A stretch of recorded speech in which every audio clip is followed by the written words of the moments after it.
నమస్తే అండి, ఎలా ఉన్నారు అందరూ? బాగున్నారా? నేనైతే బాగున్నానండి.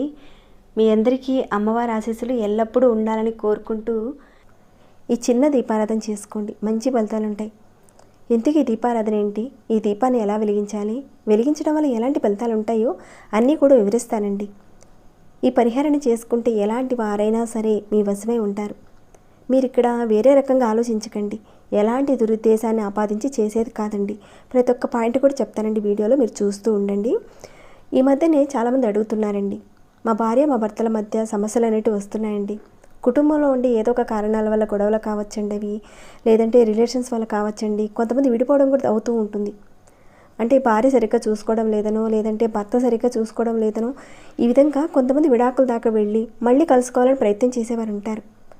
కొంతమంది మేము కలుసుకోవడానికని ఎన్నో పరిహారాలు చేస్తున్నామండి, ఎంతో ఖర్చులు పెడుతున్నామండి, ఏమీ కావటం లేదండి అనేవారు చాలా ఈజీగా ఉండే ఇక్కడ ఒక చిన్న పరిహారాన్ని చెప్తానండి, తప్పకుండా చేసుకోండి.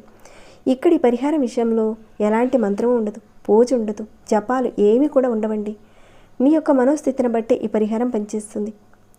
ఇక ఈ పరిహారాన్ని ఆడవారైనా మగవారైనా ఎవరైనా చేయొచ్చు.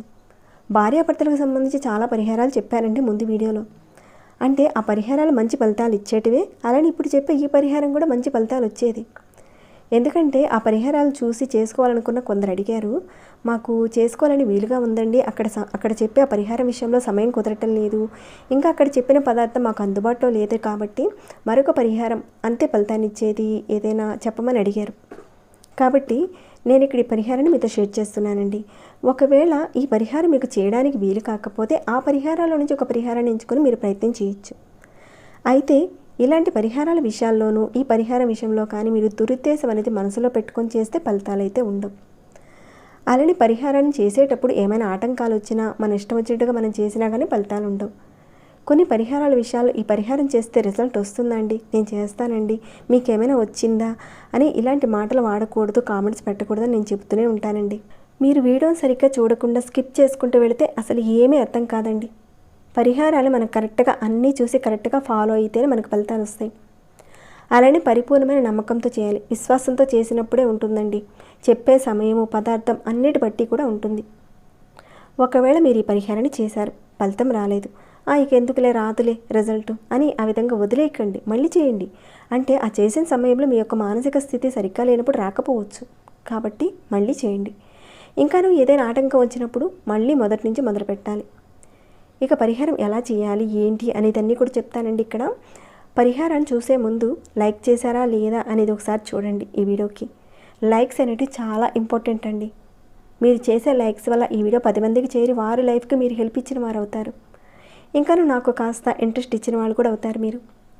ఇక సబ్స్క్రైబ్ కాని వారు ఎవరైనా ఉంటే సబ్స్క్రైబ్ చేసుకుని బెల్ ఐకాన్ తప్పకుండా ఆన్లో పెట్టుకోండి. ఇక ఈ పరిహారాన్ని మీరు చేసేటప్పుడు కరెక్ట్గా పరిపూర్ణమైన మనసుతో మొదలు పెట్టండి. చెప్పిన పదార్థాలనే వాడండి. ఎందుకంటే ఆల్రెడీ మీరు ఒక సమస్యతో బాధపడుతున్నారు కాబట్టి ఓపికగా పూర్తిగా చూడడానికి ప్రయత్నం చేసి చూసి చక్కగా ఆచరించండి. ఒకవేళ సరిగ్గా అర్థం కాలేదా మళ్ళీ వీడియోని రిపీట్ చేసుకొని చూడండి. 1-2 సార్లు చూస్తే అర్థమవుతుందండి. మంచి ఫలితాలు అయితే ఉంటాయండి. ఇక పదార్థము సమయము అన్నిటిని కూడా చూసుకొని పర్ఫెక్ట్గా చేసుకోండి. దానికి బదులుగా వేరొక దాన్ని వాడొచ్చా అని మాత్రం అడగండి. వాడినా కానీ ఫలితం. ఇక ఈ పరిహారాన్ని సోమవారం రోజున కానీ శుక్రవారం రోజున కానీ చేసుకోవాలండి. ఇక నియమాల విషయానికి వస్తే ఇక్కడ ఎవరైనా మరణించి ఉంటే మీ ఇంట్లో ఈ పరిహారాన్ని చేయకూడదు. ఇంకా నెలసరిలో ఉన్నప్పుడు కూడా చేయకూడదండి. ఇక ఆహార నియమ నిబంధనలు అంటూ ఏమీ లేవు. ఆహార నియమ నిబంధనలు అంటే ఇక్కడ పరిహారం చేసే రోజున నాన్ వెజ్ తినొచ్చా తినకూడదా అనే విషయానికి వస్తే అన్నీ తినొచ్చండి. సరే, ఇక ఈ పరిహారాన్ని ఎవరు చేసుకోవాలనేది కాస్త చూద్దామండి. భార్యాభర్తల మధ్య గొడవలు అనేటివి జరిగాయి, విడాకుల వరకు వెళ్ళిపోయారు. మీరు అనవసరమైన కారణాల వల్ల వెళ్ళారు. కానీ ఈ విడాకులు తీసుకోవాలని మీ మనసుకైతే అనిపించటం లేదు, అనుకోవటం లేదు. మీరు కలిసి ఉండాలని కోరుకుంటున్నారు. మీరు అప్పుడు మీరు ఈ పరిహారాన్ని చేసుకోవచ్చు. కలిసి ఉందామనుకుంటే మీరు ఏదో ఒకటి సమస్య వస్తుంది. అది ఇంట్లో ఉన్న కుటుంబ సభ్యుల వల్ల కావచ్చు, ఏదైనా కావచ్చండి. అలాంటి సమస్య వస్తున్నా కానీ పరిహారాన్ని చేసుకోవచ్చు. ఇంకాను మీ ఇద్దరి మధ్యన ఆకర్షణ పెరగడానికి, అంటే భార్యాభర్తలు ఇద్దరు కూడా గొడవలు పడుతున్నారు, అప్పుడు మీ ఇద్దరి మధ్యన ఆకర్షణ పెరగడానికి కూడా ఈ పరిహారాన్ని చేసుకోవచ్చు. ఇద్దరు చేసుకునే పని అనుకోండి, మీ ఇద్దరు చేద్దామనుకుంటున్నారు భార్యాభర్తలు, అప్పుడు మీరు విడివిడిగా చేసుకోవాలి పరిహారాన్ని. ఈ పరిహారాన్ని సోమవారం రోజున కానీ శుక్రవారం రోజున కానీ చేసుకోవాలి. అది కూడా మీరు సాయంత్రం 6 గంటలు దాటిన తర్వాత చేయాలి. 6 గంటల నుంచి రాత్రి 12 గంటల లోపుగా మీరు చేయాలండి. ఆ లోపుగా ఎప్పుడైనా చేసుకోవచ్చా అంటే 6కు ముందైతే మీరు చేయకూడదండి. 6 తర్వాతనే చేస్తేనే ఫలితం ఉంటుంది. ఇక ముందుగా మీరు ఏం చేస్తారంటే గోధుమ పిండితో ఒక చిన్న ముద్దను తయారు చేసుకోండి ఇలాంటిది. అలానే మినప్పప్పుతో, అంటే మీ అందరికీ తెలిసిందే కదండి, ఇడ్లీలకు వాడుతూ ఉంటాం సాయం మినప్పప్పు, ఇలాంటి వాటిని, దాంతో ఈ పిండి ముద్దను తయారు చేయండి. ఇక ఈ పిండిని కలిపేటప్పుడు మీరు ఏది కూడా యాడ్ చేయని అవసరం లేదు. అంటే 7 శనివారాల వ్రత సమయంలో మనం పాలు, అరటిపండు ఇలాంటివి కలుపుతూ మనం చేసుకుంటాం కదండి. కానీ అలాంటిది ఏది కూడా కలపనవసరం లేదండి. చెప్పిన విధంగా చేయండి. నీళ్లు మాత్రమే కలిపి ముద్దలుగా తయారు చేసి పెట్టుకోండి. ఇక తర్వాత మీరు ఇక్కడ వీడియో అయితే ప్రమిదిగా ఉంటుంది. 2 ప్రమిదలు ఉన్నాయి కదండి, ఈ విధంగా ఎదురెదురుగా పెట్టి ఇలా ముద్దల్ని మీరు ప్రమిదిగా ఒక ప్రమిదిలో ఒక తెల్లటి కాస్త పెద్ద ప్రమిదిలుగా తయారు చేయండి. ఈ ప్రమిదిలో ఇక్కడైతే చిన్న ప్రమిదిలో చూపిస్తున్నానండి, మీరైతే కాస్త పెద్దవి చేయండి. ఈ విధంగా వత్తిని ఈ పరిహారం విషయంలో ఈ నువ్వులను తీసుకోండి. కేవలం నువ్వుల ప్రమిదిలో వాడాలి, ఇతర నూనెలను మాత్రం వాడకండి. ఇక తర్వాత మీరు చేయవలసిన ఒక పని అయితే ఉంది. బ్లాక్ కలర్ మార్కర్ కానీ 1 రూపీ కాయిన్స్ తీసుకొని ఇవి ఉన్నాయి బ్లాక్ కలర్ తీసుకోండి. మీరు ఎవరైతే అంటే ఈ రెండిట్లో ఏదో అంటే మీరు ఎవరినైతే ఇష్టపడుతున్నారో మీ రెడ్ కలర్ లో ఉన్న స్కెచ్ పెన్ లేదంటే మీ భర్త పేరుని తీసుకోండి. మీరు ఎవరిని ఇలా ఇష్టపడుతున్నారో ఒక బ్లాక్ కలర్ వారి పేరుని మరొకటి బ్లాక్ కలర్ పెన్ తీసుకోండి. 1 రూపీ కాయిన్ మీద వాళ్ళ పేరు రాయండి. 1 రూపీ కాయిన్ ఒక 2 తీసుకోండి. ఈ విధంగా బ్లాక్ కలర్ పెన్తో రాయాలి, లేదంటే మార్కర్తో కానీ స్కెచ్ పెన్తో కానీ రాయండి. తర్వాత మరొక ఈ రూపాయి కాయిన్ ఉంది కదండి, దీని మీద మీరు మీ యొక్క పేరుని అంటే మీ పేరుని రెడ్ కలర్ పెన్తో కానీ స్కెచ్ పెన్తో కానీ రాయండి. తర్వాత ఈ పిండి ప్రమిదల్లో వత్తి వేశారు, నూనె వేశారు కదండి, ఈ విధంగా పెట్టారు కదా, ఎదురెదురుగా పెట్టారు కదా. ఇలా ఈ ప్రమిదిలో ఒక 1 రూపీ కాయిన్ ఈ విధంగా పెట్టండి. తర్వాత ఈ ప్రమిది ఉంది కదండి, ఈ ప్రమిదిలో ఈ 1 రూపీ కాయిన్ని దీంట్లో పెట్టండి. ఆ నూనెలో పెట్టాలన్నమాట. ఈ విధంగా మీరు పెట్టేశారు కదండి. తర్వాత మీరు ఏం చేస్తారంటే ఇక్కడ ఈ ప్రమిదిలో పెట్టిన ఈ ఒత్తి, తర్వాత ఈ ప్రమిదిలో పెట్టిన ఈ వెత్తి కూడా 2 కూడా దగ్గరగా ఉండాలి. అంటే మీరు దీపారాధన చేసినప్పుడు ఈ 2 ఒత్తులు కలుసుకొని ఒకటిగా వెలగాలి.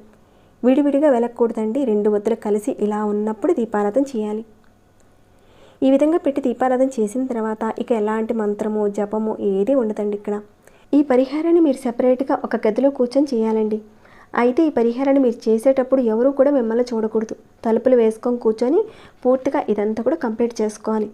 ఇలా చేసిన తర్వాత మీరు వెలిగించిన తర్వాత ఎవరినైతే అనుకుంటున్నారో వాళ్ళు అనుకూలంగా ఉండాలి, గొడవలు పడకుండా ఉండాలి, కలిసి ఉండాలి, మాకు విడాకులు కాకూడదండి, అతను ప్రేమించాలి, కుటుంబ సభ్యులందరూ మా పెళ్ళికి ఒప్పుకోవాలి అనేవారు చేసుకోవచ్చండి. ఆ విధంగా అనుకొని చేసుకోండి. ఇక పరిహారాన్ని మేము చేస్తున్నాము అంటే ఈ పరిహారం నేను చేస్తున్నాను అని మాత్రం మీరు ఎవరికి కూడా చెప్పకండి. చెబితే ఈ పరిహారం పనిచేయదు. ఇలా వెలిగించిన తర్వాత మీరు ఏది కూడా చేయనవసరం లేదండి. ఎవరైతే అనుకూలంగా కావాలనుకుంటున్నారో మీరు దీపానికి ఒకసారి నమస్కారం చేసుకుని మీ మనసులో అనుకోండి, వారు మారాలి, వాళ్ళు అనుకూలంగా ఉండాలి, నా వశమై పోవాలి అని అనుకోండి. ఈ దీపాల్లో మీరు ఎంత నూనె వేస్తారో అంతసేపు వెలుగుతాయి. కాస్తంత వేస్తే కాసేపు వెలుగుతాయి, ఎక్కువ వేస్తే ఎక్కువసేపు వెలుగుతాయి. తర్వాత ఏం చేయాలంటే ఈ విధంగా మీరు చక్కగా సెపరేట్గా గదిలో చేసేసారు, ఎవరికీ చెప్పలేదు, ఎవరు కూడా చూడలేదు, ఆటంకాలు లేకుండా బాగా చేసుకున్నారు. మీరు శుక్రవారం రోజున కానీ సోమవారం రోజున కానీ ఈ విధంగా చేశారు, సాయంత్రం చేశారు. ఇక ఈ దీపాలు కొండెక్కిపోయాయి. తర్వాత ఈ రూపాయి కాయిన్స్ని మీరు ఏం చేస్తారంటే అంటే తర్వాత రోజున అంటే మీరు సోమవారం రోజున చేస్తే మంగళవారం రోజున కానీ, శుక్రవారం రోజున చేస్తే శనివారం రోజున కానీ వీటిని తీసుకువెళ్ళి నదిలో వేసేయండి. ఒకవేళ దగ్గరలో నది లేనప్పుడు మీరు ఆ రూపాయి కాయిన్స్కి కాస్తంత మార్కర్ అదంతా కూడా ఉంటుంది కదండి, నూనెతో కూడా పూర్తిగా తడిచిపోయి ఉంటాయి కదా, దాని మీద ఉన్న నూనె అంతా కూడా కాస్త తుడిచేసేసి ఏదైనా పేపర్తో కానీ అలా తుడిచేసేసి ఆ కాయిన్స్ని తీసుకువెళ్ళి దేవాలయం హుండీలో వేసేయండి.